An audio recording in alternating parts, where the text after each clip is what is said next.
So I'm working on a phone project where I was looking for rotary phones, and I found this. There were actually quite a few of them, but this is the only thing that actually had the bells, the speaker, and the earpiece, and it also had the winder. And these were before rotary phones.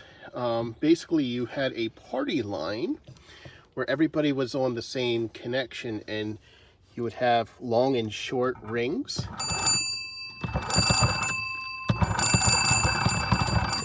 But somehow everybody knew if they were like one long and two short, or three longs, and they would hear you ringing them.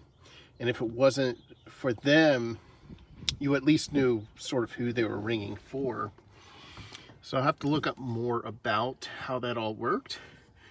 But I think there was also, some had a button over here. This doesn't have a button.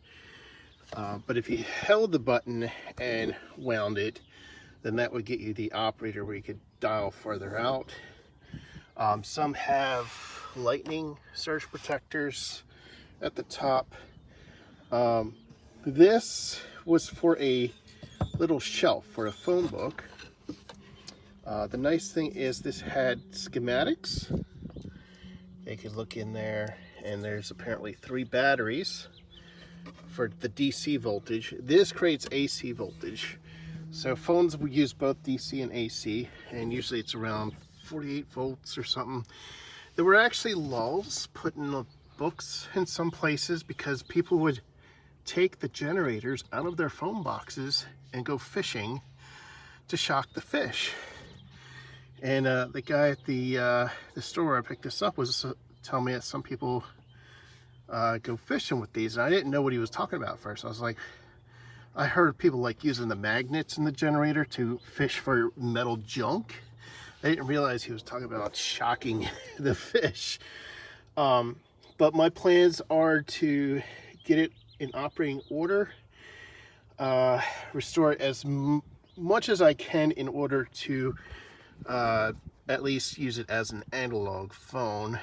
I've got a little project for the rotary phones where I need them. But if I can get this working, so you can also play around with this, that's going to be amazing. It's really simple. The generator is mainly to make the magnets or the phone or the bells ring at the top. Interesting. There's 4 wires, and there's cloth that is around the wires, especially over here. They didn't have things like plastic. And the guy was saying there's some kind of this is like it's not plastic that we know of today. It's something else.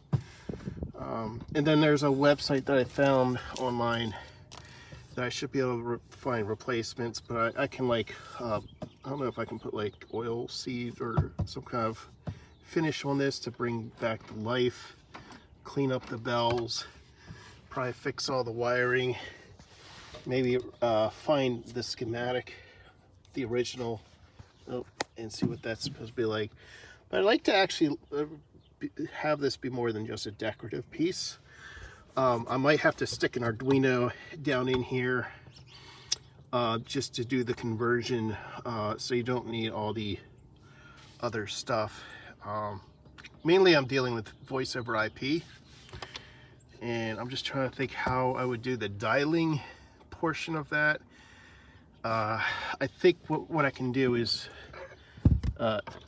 make it so every time you click this, it triggers pulse dialing. So that's how you would, like, one for one down is the number 1, 2 down, 3 down. That's how a rotary phone works, where 0 is 10, and then wait a few seconds and then start the next number.